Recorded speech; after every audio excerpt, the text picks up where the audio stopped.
this lesson, you will learn about the theater arts of the Western countries produced and performed in different periods and that have had great influence from the ancient Greek and Roman theater art.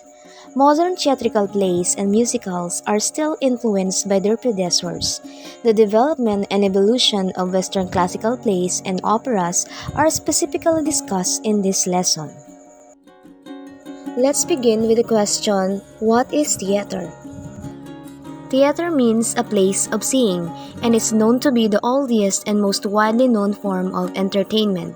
All arts are found in theater, such as music, singing, dancing, acting, painting, and literature. Theater began from myth, ritual, and ceremony. Early society perceived connections between actions performed by a group of people or leaders to a certain society, and these actions moved from habit to tradition to ritual to ceremony due to human desire and need to entertain. And these repeated rehearsals, performances broke the ground for theater.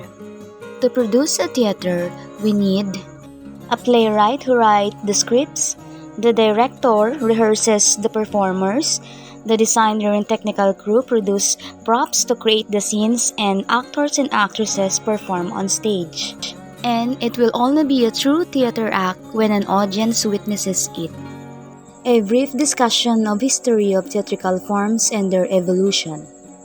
European theater began in ancient Greece around 700 BC with festival honoring their many gods. The theater of ancient Greece consisted of three types of drama. Tragedy is the most admired play during that time. It dealt with the tragic events and unhappy ending, specifically one concerning the downfall of the main characters. Comedy, mainly satirical and mock men in power for their vanity and foolishness. Satyr. These short plays were performed between the acts of tragedies and made fun of the plight of the tragedy's character. The actors, directors, and dramatists were all the same person. After some time, only 3 actors were allowed to perform in each play. Women were not allowed to perform. Theater buildings were called theatron. The theaters were large, open-air structures constructed on the slopes of hills. They consisted of 3 main elements. The orchestra, where the play, dance, religious rites, and acting took place. The skin, or the stage. And the theatron, or the viewing place on the slope of a hill. The parodos, which are the side entrance.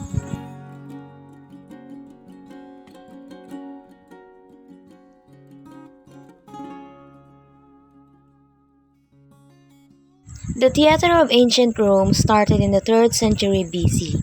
It had varied and interesting art forms such as festival performances of street theater, acrobatics, and staging of comedies. Greek theaters had a great influence on the Romans' theater too. The Triumvir of Pompeii was one of the first permanent non-wooden theaters in Rome.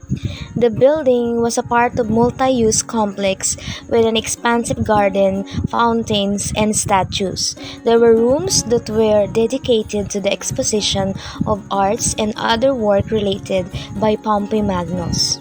Comedy plays were popular too in the Roman theater from 350 to 250 BC, and women were allowed to perform on stage.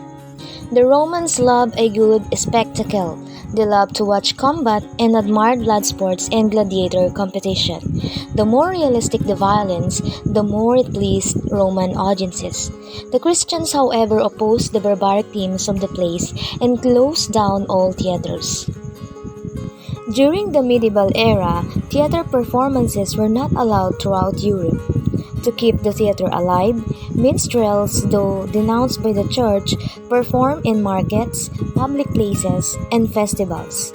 They traveled from one town to another as puppeteers, jugglers, storytellers, dancers, singers, and other performers in other theatrical acts.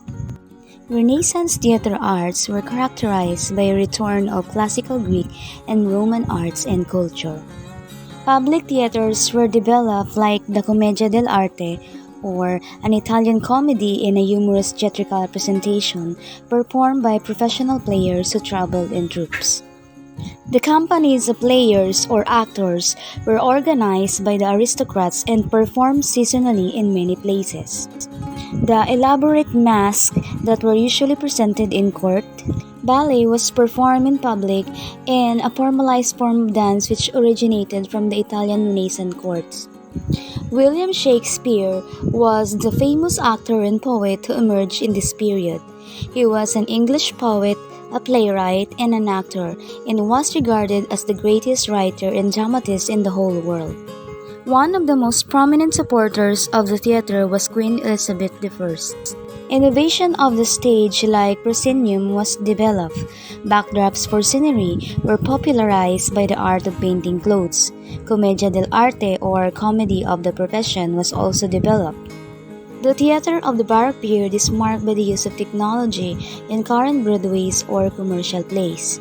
They use machines for special effects and scene changes which may be changed in a matter of seconds with the use of ropes and pulleys.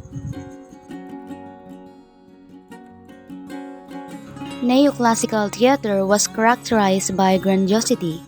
Costumes and sceneries were highly elaborated. Multiple entry points were evident. Lighting and sound effects intensify for dramatic experience. Changing backdrop and scenery become more noticeable. The concept of decorum was applied in this period, which means classical concept and appropriate social behavior must be observed. The main concepts of the plays were to entertain and to teach lessons. This period officially established just two types of plays, tragedy and comedy. Tragedies portray the complex and fateful lives of the upper classes and royals, while the comedies, which were either public discourse or comedies of manners, tended to focus on the lower ranks of society. The first spotlight was used in the US during this period and was called the limelight.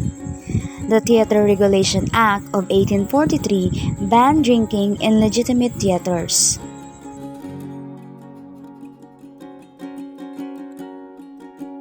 During the Romantic period, melodrama and operas became the most popular theatrical forms. Melodrama originated from the French word melodrame, which is derived from Greek melos, which means music, and French drame, which is derived from Greek dran, to perform.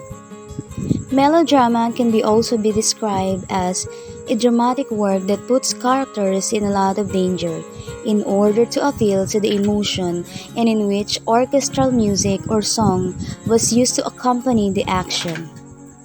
Opera, on the other hand, is an art form in which singers and musicians perform a dramatic work combining text, or also called libretto, and a musical score.